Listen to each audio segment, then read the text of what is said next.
প্রিয় নেত্রীকে হারিয়ে শোকাহত দলের নেতাকর্মী এবং ভক্তরা এভারকেয়ার হাসপাতালের সামনে ভিড় করছেন। এই মুহূর্তে সেখানে অবস্থান করছেন সহকর্মী হুমায়ুন কবির মাসুদ।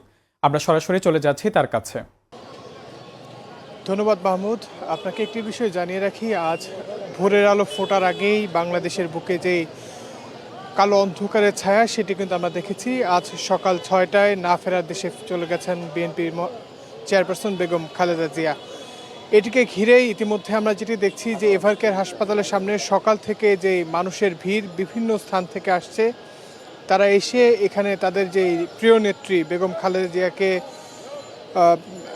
জানাজায় অংশগ্রহণ করবেন, অনেকে এই আশা নিয়েও আসছেন। পাশাপাশি আপনাকে একটি বিষয় বলে রাখি যে আজকে সকাল ৬টার সময় তার মৃত্যুর বিষয়টি নিশ্চিত করেছেন তার চিকিৎসক ডাক্তার শাহাবুদ্দিন। তিনি আসলে প্রথম দিকে তার যে কার্ডিয়াক অ্যারেস্টটি হয় সেইটি নিশ্চিত করেন। এরপর আসলে তার মৃত্যুর যে বিষয়টি সেটি আমাদের সঙ্গে নিশ্চিত করে সকাল ৮টা নাগাদ একটি ব্রিফিং করেন, যে ব্রিফিংয়ে তারা বিএনপি মহাসচিব মির্জা ফখরুল ইসলাম আলমগীর থেকে শুরু করে ডাক্তার শাহাবুদ্দিন পর্যন্ত তারা প্রত্যেকেই কিন্তু কান্না বিজড়িত যেই চোখ সেটি আমরা দেখেছি। এরপর আমরা যেটি দেখেছি যে বিএনপির বেশ কিছু সিনিয়র নেতাকর্মী, বিশেষ করে স্থায়ী কমিটি যারা ছিলেন, স্থায়ী কমিটির সদস্যরা এভারকেয়ার হাসপাতালে ব্রিফিংয়ে অংশ নিয়ে তারাও কিন্তু একটি বিষয় বলেছেন।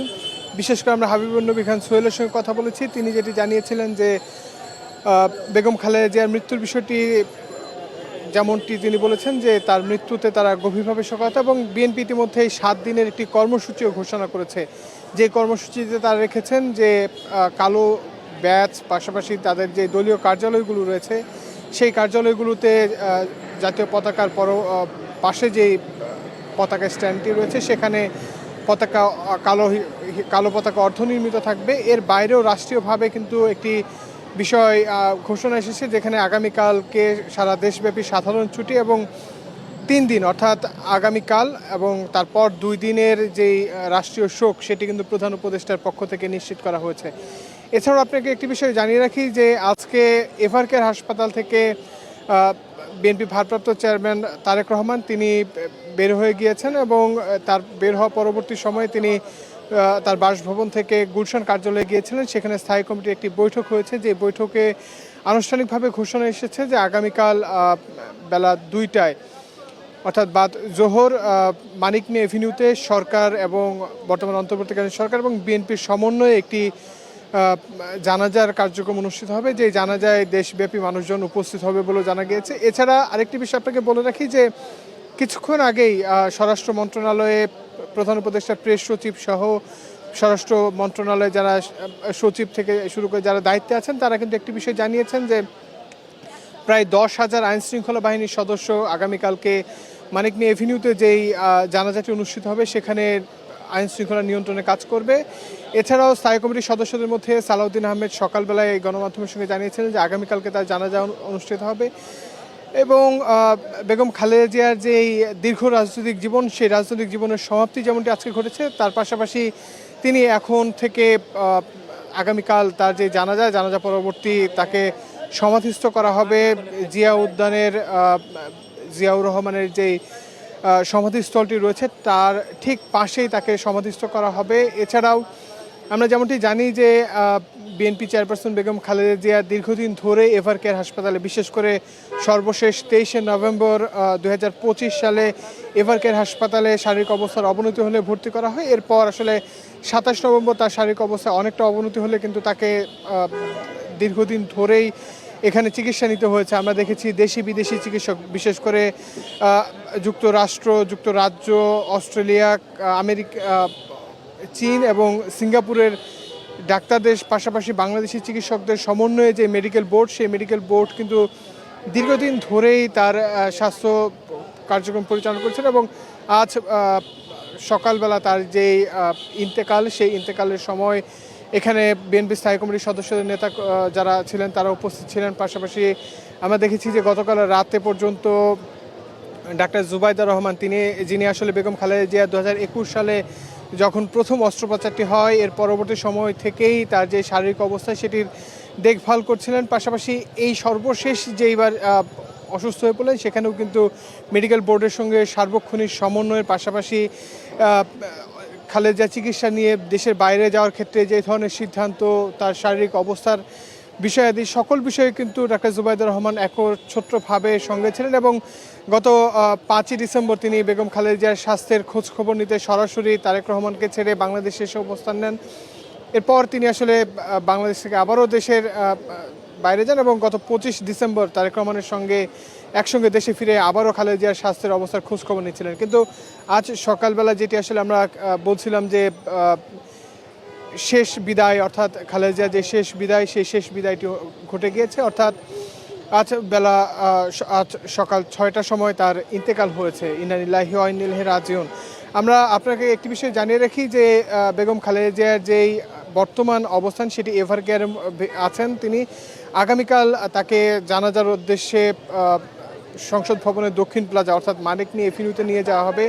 সেখানে দেশবাসীর দোয়া কামনার পাশাপাশি বিএনপির পক্ষ থেকে যে কর্মসূচিগুলো রাখা হয়েছে সেখানে কিন্তু একটি বিষয় বলা হয়েছে যে সারা দেশের মানুষ বিভিন্ন মসজিদ সহ ধর্মীয় উপাসনালয় যেগুলো আছে সেখানে দোয়া কামনা করার জন্য তারা বলেছেন। পাশাপাশি ইতিমধ্যে আমরা যেটি দেখছি যে তার যেখানে তিনি আগামীকালকে শায়িত হবেন অর্থাৎ তার কবর খোঁড়ার যে কার্যক্রম সেটিও কিন্তু চলমান রয়েছে। এটিকে ঘিরে আমরা কিছুক্ষণ আগে দেখেছি যে বিভিন্ন রাজনৈতিক নেতাকর্মীরা সেখানে গিয়ে জড়ো হচ্ছেন। তারা যে কবরটি খোঁড়াচ্ছে সেখানে গিয়ে কান্নার ঢল, পাশাপাশি এভার কেয়ারের সামনে থেকে আমরা সকাল থেকে যেটি দেখছিলাম যে বিভিন্ন স্থান থেকে সাধারণ মানুষজন আসছেন। তারা যে আহাজারি, তাদের যে আহাজারি, সেই আহাজারিও কিন্তু আমরা সকাল থেকেই দেখেছি। আমরা কিছুক্ষণ আগে দেখেছি যে সমাধিস্থলটি রয়েছে রাজধানী জিয়া উদ্যান অর্থাৎ সংসদ ভবনের পূর্ব পাশে যেটি অবস্থিত, ঠিক সেখানে কিন্তু বিভিন্ন শ্রেণী পেশার নেতাকর্মীরা, বিশেষ করে আমরা লক্ষ্য করেছি বিভিন্ন সংসদীয় আসনে যারা রয়েছেন তারা সেখানে যাচ্ছেন। এবং আজকে দুপুর 12:30 পর্যন্ত যেই বৈঠকটি অনুষ্ঠিত হয়েছে বিএনপির গুলশানের চেয়ারপারসন কার্যালয়ে, যেখানে দীর্ঘদিন বিএনপি চেয়ারপারসন বেগম খালেদা জিয়া রাজনৈতিক কার্যক্রম পরিচালনা করেছেন। 2013 সালের বালুর ট্রাক সামনে রেখে তাকে অবরুদ্ধ করে রেখেছিল, ঠিক সেই জায়গাতেও কিন্তু তিনি রাজনীতির হাল ছাড়েননি। কারণ বাজারে তার উপর যে হামলা হয়েছিল সেখানেও কিন্তু তিনি একটি বিষয় বলেছিলেন যে রাজনীতি সাধারণ জনগণের জন্য, অর্থাৎ তিনি দীর্ঘদিন ধরেই যে রাজনৈতিক কার্যক্রম সেখানে কিন্তু একটি বিষয় প্রমাণ করেছিলেন যে বাংলাদেশপন্থী যে রাজনীতি, সেই রাজনৈতিক কার্যক্রমে তিনি কিন্তু সম্মুখ থেকেই আসলে রাজনীতি করেছেন। এবং আজকে তার ইন্তেকাল পরবর্তী সময়ে, আজকে তার মারা যাওয়ার পরবর্তী সময়ে কিন্তু বিভিন্ন রাজনৈতিক দল, বিশেষ করে জামাত ইসলামী, এনসিপি সহ প্রায় প্রত্যেকটি রাজনৈতিক দলই আসলে তার মৃত্যুতে গভীর শোক প্রকাশ করেছে। যেই শোক আসলে আমরা দেখেছি যে তার যেই মৃত্যু, সেই মৃত্যু পরবর্তী সময়ে রাজনৈতিক দলগুলো অনলাইনের মাধ্যমে, বিভিন্ন সোশ্যাল মিডিয়ার মাধ্যমে তারা করেছেন। এছাড়া আমি আপনাদেরকে একটি বিষয় জানিয়ে রাখি যে আগামীকাল তার যে জানাজাটি অনুষ্ঠিত হবে সেখানে বিপুল সংখ্যক সাধারণ মানুষের উপস্থিতি হতে পারে। এছাড়াও বিএনপির পক্ষ থেকে বলা হয়েছে যাতে করে কোনো ধরনের প্রতিবন্ধকতা তৈরি না হয়, সেক্ষেত্রে নেতাকর্মীদের প্রতি আহ্বান রাখা হয়েছে। আমরা এখানে সকাল থেকে যে আহাজারিটি দেখছিলাম, যে আহাজারির মাধ্যমে সাধারণ মানুষজন সাবেক প্রধানমন্ত্রী শেখ হাসিনার বিচারের দাবিও করেছেন, যেখানে তারা অভিযোগ করছেন যে স্লো পয়জনিং করে বেগম খালেদা জিয়াকে দীর্ঘদিন ধরে কারারুদ্ধ করে রাখা, তার বাসভবন গুলশানের ফিরোজায় যেই বাসাটিতে তিনি দীর্ঘদিন ধরে থেকেছেন, যেখানে তিনি 2018 সাল পরবর্তী সময়ে তাকে কারাগার থেকে মুক্ত করা হলেও কিন্তু তাকে যেই 4 দেয়ালের প্রকোষ্ঠ অর্থাৎ গুলশানের ফিরোজার সামনে অবস্থান করে রাখা, সেখানে তাকে রাখা হয়েছিল। অর্থাৎ বিএনপির পক্ষ থেকে যে অভিযুক্ত করা হচ্ছে তাকে স্লো পয়জনিং, অর্থাৎ জেলখানার মধ্যে যতদিন ছিলেন সেখানে তাকে স্লো পয়জনিং করে তাকে আজকের যেই ঘটনা প্রবাহটি ঘটেছে, আজকে যেই মৃত্যু, সেই মৃত্যুকে তারা স্বাভাবিক বলছেন। এবং সরকারের পক্ষ থেকেও কিন্তু প্রধান উপদেষ্টার প্রেস সচিব যেটি জানিয়েছেন যে বেগম খালেদা জিয়াকে শেখ হাসিনা সরকারের আমলে যে নির্যাতন, সেই নির্যাতনের বিষয়টি কিন্তু তারা উল্লেখ করেছেন। আমরা বেশ কয়েকজনের সঙ্গে কথা বলবো, তাদের কাছ থেকে জানার চেষ্টা করব যে তারা এখানে কোথা থেকে এসেছেন এবং বেগম খালেদা জিয়ার প্রতি তাদের আবেগ অনুভূতির বিষয়টি জানার চেষ্টা করব। আপনি কোথা থেকে এসেছেন এবং এখানে কেন এসেছেন? আমি এসেছি আপনার ঢাকা 9 আসন থেকে, নন্দীপাড়া থেকে। এখানে আসছি দেশনেত্রী বেগম খালেদা জিয়াকে সামনাসামনি দেখা হয় নাই, কিন্তু উনি মারা গেছেন, হয়তো ওনাকে দেখতে পারবো না, কিন্তু আমার সেই ভিতরে আমি ধরে রাখতে পারিনি তার জন্য আমি চলে আসছি যে অন্তত হসপিটালের বাইরে আমাদের যে নেতাকর্মীরা আসছে তাদের সাথে অন্তত একটু কিছুক্ষণ থেকে যেন আমি মানে আমার মনের কষ্টটা কিছুটা হলেও দূর হয়, এই জন্য আসা আর কি আমার এখান থেকে এই আর কি। আপনি কোথা থেকে এসেছেন এবং আগামীকালকে জানা যায় বেগম খালেদা জিয়ার জন্য আপনাদের কি প্রার্থনা আছে? আমরা আসছি নরসিংদী জেলা পলাশ উপজেলা থেকে বাংলাদেশ জাতীয়তাবাদী দল স্থায়ী কমিটির সদস্য ডক্টর আব্দুল মঈন খান এলাকা থেকে। আমরা যখন সংবাদ শুনি সকালবেলা ডক্টর মঈন খান স্যারের মাধ্যমে শুনি, তখন আমরা প্রত্যেকে গড় থেকে প্রথম হেঁটে হেঁটে তারপর যানবাহন দিয়ে আমরা থেকে যে কুড়িল বিশ্ব রোড থেকে আমরা হেঁটে আসি। যানজট, হাজার হাজার লক্ষ লক্ষ মানুষ হাসপাতালের দিকে আসতেছিলেন। তো আসার পরে আমরা স্থায়ী কমিটির যখন মিটিং বসে জানাজার সময় দিয়েছে আগামীকালকে বাদ জোহর, আমরা এমন মন মানসিকতা নিয়ে আসছি, আমরা হাজার হাজার লোক আসছি। আমরা কালকে জানাজা পড়ে তারপর যার যার বাড়িতে যাব, যার যার দেশে যাব। আমরা এখন অনুভব করতে পারছি আমাদের গণতন্ত্রের মা আর নেই, আমাদের আপসীর নেত্রী, আমাদের মা পৃথিবীতে আর বেঁচে নেই। কারণ উনি ছিলেন আমাদের, ওনার আঁচল দিয়ে আমাদেরকে ডেকে রেখেছিলেন। আমরা ওনার সাথে রাজনীতি করে, ওনার দলের রাজনীতি করে আমরা অত্যন্ত পরিবেশ, শান্তি এবং সুষ্ঠু পেয়েছি, এলাকার কাজ করতে পেরেছিলাম। আমরা আসলে যে আবেগ ঘন বক্তব্য সেটি সকাল থেকেই শুনছিলাম। অনেকেই যে আবেগ আপ্লুত হয়ে বক্তব্য করা সেটি তারা বলছেন, তাদের মন্তব্য করছেন।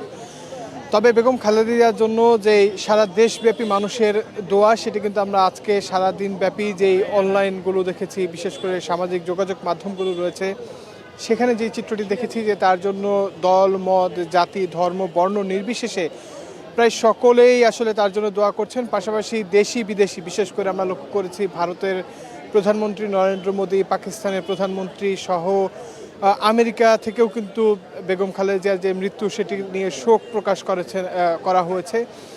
তো অনেকটা বলা যায় যে সকাল থেকেই যেই এভারকেয়ারের সামনে সাধারণ মানুষজনের উপস্থিতি, সেখানে আবেগঘন পরিবেশ, পাশাপাশি দেশব্যাপী মানুষের দোয়া, 3 দিনের রাষ্ট্রীয় শোক, বিএনপির পক্ষ থেকে যেই নতুন করে রাজনৈতিক কর্মকাণ্ড পরিচালনার ক্ষেত্রে তাদের যে ঘোষণা এসেছে, সেই সব কিছু মিলে ইতিমধ্যে আমরা জানি যে বেগম খালেদা জিয়ার যেখানে সমাধিস্থ করা হবে সেখানে ইতিমধ্যে কার্যক্রম শুরু হয়েছে এবং আগামীকাল দুপুর 2টায় তাকে শেষ বিদায় জানাতে হাজার হাজার মানুষের উপস্থিতিতে মানিক মিয়া এভিনিউতে তার জানাজা অনুষ্ঠিত হবে।